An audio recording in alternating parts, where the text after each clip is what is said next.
Bonjour et bienvenue dans mon podcast Émeraude. Aujourd'hui, dans la saison 1, je souhaite pouvoir vous parler des soins, les soins énergétiques qui sont pour moi un art sacré de la guérison que j'aime aussi à appeler Healing Heart Sacred. C'est important de déposer les soins pour moi dans ce podcast, dans cet espace qui est sacré, parce que ça a été un véritable cheminement pour que je puisse conscientiser et mettre en service un nombre incalculable de soins que j'ai créés, que j'ai reçus en canalisation et aussi un certain nombre de soins, bien sûr, que j'ai appris.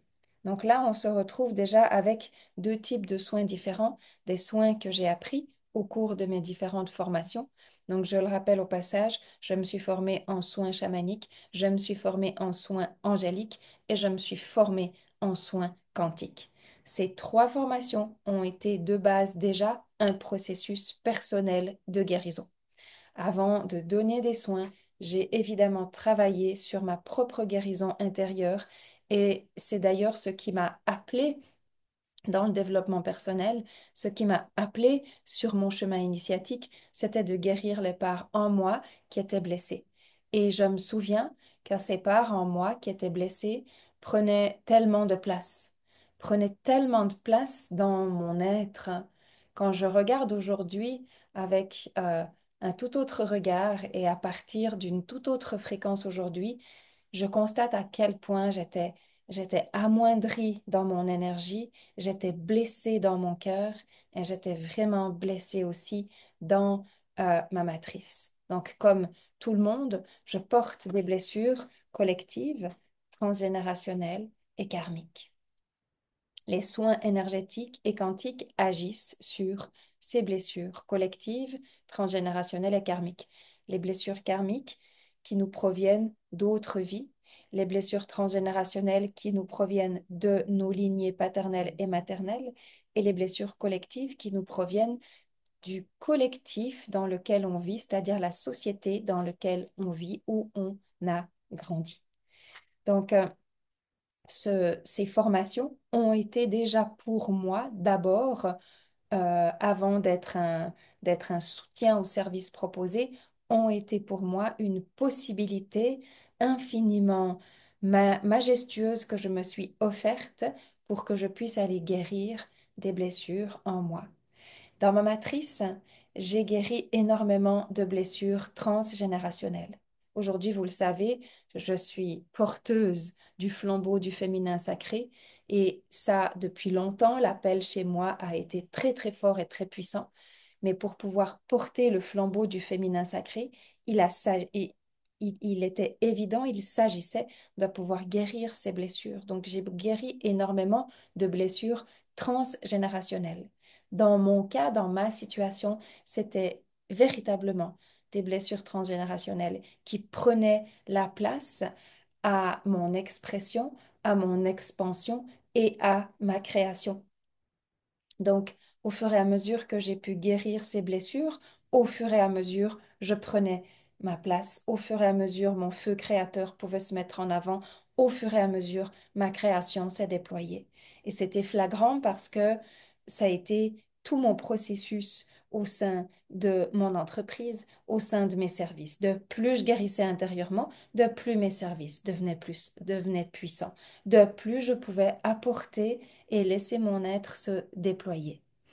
Cette guérison transgénérationnelle a été ressentie aussi par la génération de ma mère et la génération de ma grand-mère qui, véritablement sur le très tard, ont pu me communiquer à quel point elles avaient pu sentir le travail profond que j'avais fait dans la lignée.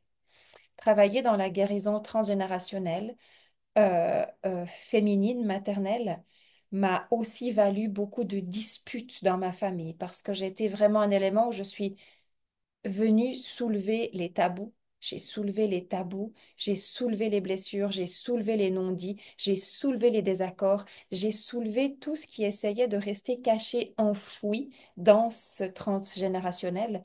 Et donc, ça a valu des discussions, ça a valu des disputes, ça a valu des moments euh, euh, émotionnel fort, mais pour lequel je ne pouvais pas faire autrement que de vouer la guérison. Dans mon cheminement de la guérison sacrée au niveau de mon féminin, qui était ce lien transgénérationnel, j'ai été soutenue et je le suis encore par la présence de Marie-Madeleine. Ça a été mon mentor énergétique le plus puissant jamais déployé jusque-là pour moi, Marie-Madeleine, qui est une guérisseuse profonde et qui m'a soutenue à travers euh, toute cette confusion, ce chaos, euh, ces moments difficiles, jusqu'à ce qu'une harmonie, une unification, une réunification puisse se faire dans ma famille et au sein de toutes les lignées derrière moi.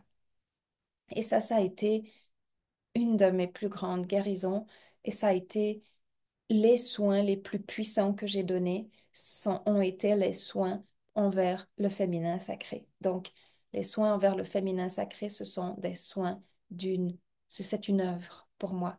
C'est pas juste un soin, c'est une œuvre déployée à travers moi, une œuvre déployée parce que j'ai mis l'énergie et le temps nécessaires pour que cette guérison puisse se faire et parce que je me suis laissée guider par ma flamme sacrée de guérisseuse. Parce que, bien évidemment, j'ai suivi des formations qui m'ont permis de me guérir, qui m'ont permis d'acquérir des techniques. Ça a été le step one.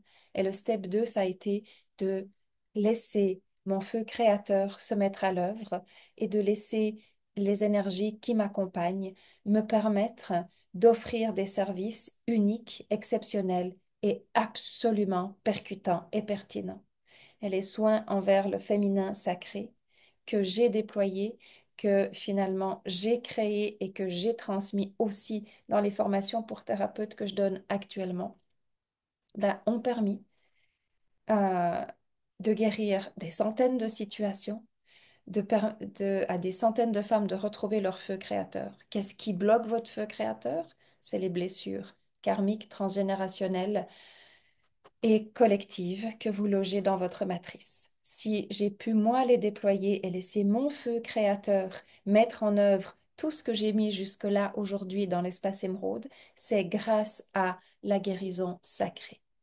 Donc, dans ce que j'offre aujourd'hui, ce sont des soins qui sont des œuvres sur mesure, accompagnées de présence et d'énergie angélique spécifiques, qui sont les énergies qui m'accompagnent, qui sont les énergies que je canalise au service de cette guérison du féminin sacré, au service de la flamme puissante du féminin sacré. Donc un soin, c'est une œuvre. Un soin, c'est la recherche d'une harmonique. Un soin, c'est une chirurgie, c'est une opération sacrée. Pourquoi? Parce que lorsque j'entre dans un soin, j'entre dans l'espace sacré d'une personne. Dans cet espace sacré, je prends le temps, le soin de laisser les présences angéliques venir œuvrer, venir opérer, venir libérer tout ce qui a pu entraver, tout ce qui a pu bloquer le potentiel d'une personne qui, là, aujourd'hui, est venu dans cette vie guérir cela. Le féminin sacré pour toutes les femmes est un déploiement impressionnant. Mais le féminin sacré se travaille aussi chez les hommes pour retrouver le lien sacré et non pas bafoué en fait avec le féminin. Donc, dans cette approche pour moi des soins, ça a été cette approche de formation profonde, puis ça a été cette approche où je me suis laissée guider, je me suis laissée être complètement en canalisation pour me mettre au service des soins collectifs. Tout à l'heure, je vous ai parlé des soins transgénérationnels, hein. Ça a été, c'est un grand pas, mais les soins collectifs, c'est un autre pas incroyable. Dans notre matrice collective, oui, nous portons des grandes blessures, nous portons des grands blocages, nous portons des grandes limitations. Et donc, les soins collectifs sont des soins importants parce que là aussi, c'est pouvoir. Je n'ai jamais été une personne qui finalement euh, passe par se battre pour gagner. Dans un soin, on ne se bat pas pour gagner. Dans un soin, on trouve la possibilité de reconnecter à son centre, à son essence, et se libérer des emprises, des hologrammes, des fausses croyances qui, en fait, limitent le potentiel de notre énergie. Donc, dans tous les soins collectifs, le but premier du soin collectif, c'est de pouvoir libérer les hologrammes, les implants, les fausses croyances qui sont attachées à votre énergie et auxquelles vous souscrivez un grand nombre d'énergie dans votre journée. Bien évidemment, ça m'a demandé et ça me demande encore parce que le collectif est constamment, est comme une grosse masse constamment en mouvement, ça nous demande de nous libérer de ce collectif. Pour se libérer du collectif, il est évident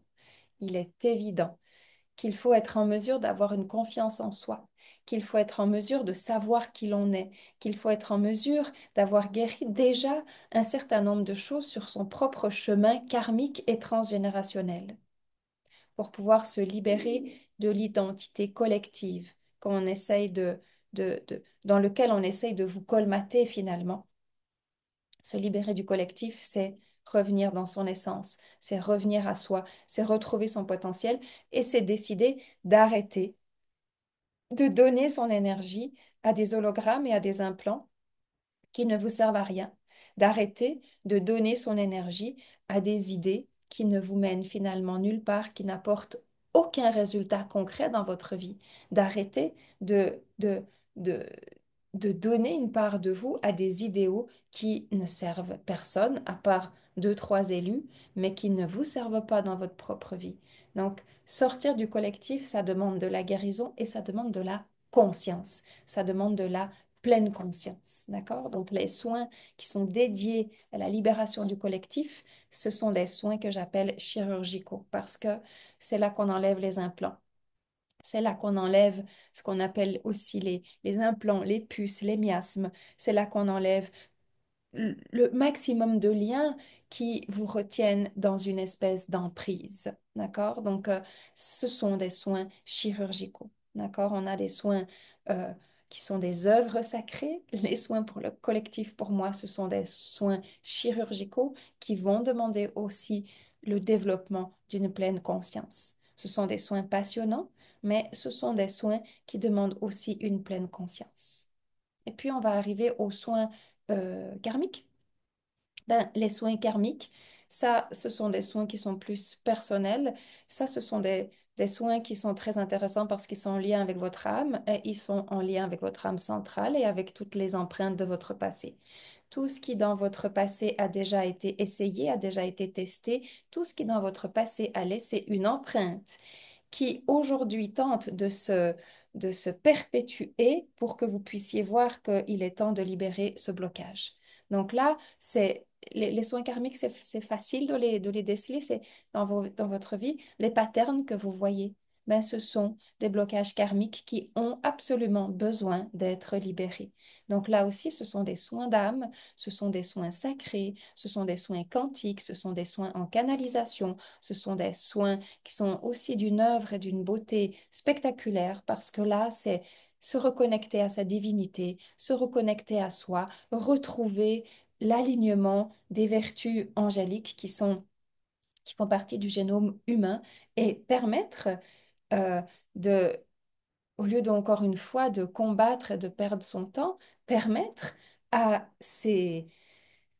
à ces énergies, à votre énergie, en fait, de nouveau se déployer correctement. Et pour qu'elle puisse se déployer, c'est pas par la force, c'est par la libération.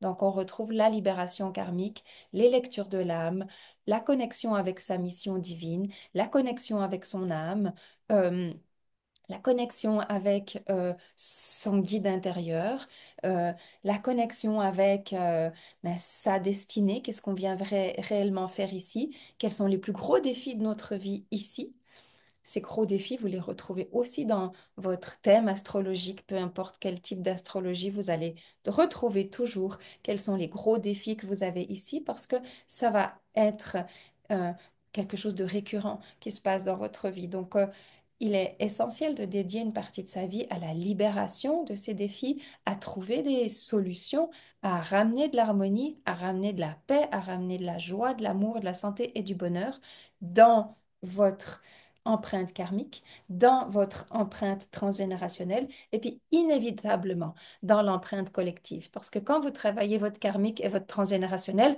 vous n'avez pas plus d'intérêt à vivre dans un collectif qui vous bloque et qui vous limite. Vous cherchez à vivre dans une société en coexistence avec des tas de mouvements différents, mais vous cherchez à vivre une forme de liberté, une forme de façon de pouvoir être qui vous permet de ressentir votre pleine puissance, d'exprimer votre plein potentiel. Donc, j'ai déployé, grâce aux énergies qui m'accompagnent et grâce à mon chemin en guérison personnelle, des dizaines de soins absolument majestueux qui permettent de pouvoir travailler sur ces trois espaces-là. Et ça a été pour moi un chemin d'amour avec les soins. Ça a été un chemin de complicité, un chemin d'amour, un chemin de découverte, et aussi un chemin de transmission parce qu'il est arrivé un moment où sur mon chemin, j'ai transmis une partie de ces soins-là pour les thérapeutes qui souhaitaient vraiment être formés en, en énergétique et en quantique. Et ça a été une joie profonde de pouvoir les transmettre et de savoir que ces soins continuent leur chemin. Maintenant, pour pratiquer un soin, il faut savoir avoir une rigueur, il faut savoir avoir un protocole et il faut savoir être aligné dans son potentiel unique, dans sa médecine. C'est pour ça que quand je propose de transmettre des soins, je m'assure que la personne, elle puisse déployer sa médecine. Je m'assure qu'elle puisse suivre un protocole, donc que son alignement tertiel est clair, propre, nettoyé, et que sa vibration lui permet de mettre en service ses propres soins, donc qu'elle ait fait le chemin nécessaire d'abord sur elle pour qu'après elle puisse les offrir. Et c'est ça qui est majestueux. Et c'est ça qui fait que ce que je transmets a cette forme d'unicité, que les thérapeutes qui reçoivent ces formations ont une forme d'unicité dans leur service et dans leur déploiement. Donc les soins pour moi sont une œuvre sacrée. Les soins sont absolument nécessaires dans le cheminement d'une personne. Ils se mettent en coexistence avec toutes les médecines. Il n'y a pas de prérequis, mais il est évident que plus une personne suivra des soins, plus sa conscience sera élevée, plus sa vibration sera élevée, en fait, et plus les soins euh, plus les soins à fréquence multidimensionnelle auront des impacts. Quand on est au début du commencement du développement personnel et des soins, il n'est pas possible de recevoir certains soins. Il y a vraiment un ordre à suivre. Il y a vraiment d'abord des soins de purification, ensuite des soins d'alignement, ensuite des soins d'ancrage, avant de pouvoir entrer dans les soins de reconnexion profonde à sa divine destinée. Et ça, je l'ai vécu moi-même, je l'ai vu à travers plus de 16 années, 17 années de services de soins offerts et plus de 21 années passées au cœur du soin sacré parce que c'était ma mission, parce que c'était ma passion, parce que c'est tout ce qui a pu se déployer dans mon chemin de vie. Donc, je garde une complicité et un amour profond pour les soins que- qui continue de se déployer à l'intérieur de moi sous d'autres formes. Aujourd'hui, je continue pour chaque consultation d'avoir ce sens méticuleux de l'art sacré, du sur-mesure pour trouver exactement les points d'harmonie à mettre en place.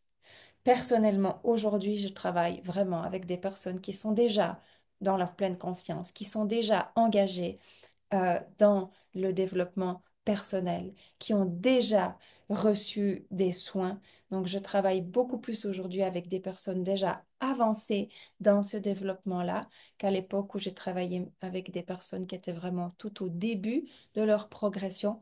Pourquoi je fais cela? Parce que j'ai commencé à transmettre ces soins euh, pour que des thérapeutes puissent proposer cette approche-là. Et aujourd'hui, ça fait partie aussi de ma mission de travailler sur les soins quantiques. Donc, je travaille beaucoup, beaucoup à partir de nouvelles fréquences. Et puis, ces nouvelles fréquences, elles sont absolument magnifiques. Je vous en parlerai dans un prochain podcast, mais elles requièrent d'avoir fait déjà ce travail euh, au cœur même des soins sacrés. Donc voilà pour cette approche sur les soins énergétiques auxquels je dédie la beauté, la grâce, la purification, l'art, la guérison, l'amour, la paix et auxquels je remercie les êtres qui nous accompagnent dans cette immense guérison collective que nous vivons au travers de l'ère du Verseau et je ne peux que souhaiter, mais profondément, du plus profond de mon cœur et de cette conscience de guérison collective que j'ai, que tout le monde puisse bénéficier de soins, que tout le monde puisse en profiter, que tout le monde puisse réellement se libérer parce que les effets de paix, de tranquillité, de sérénité, d'épanouissement, de santé, d'abondance sont justes, incroyables et deviennent juste beaucoup plus faciles. Je vous dis à très bientôt.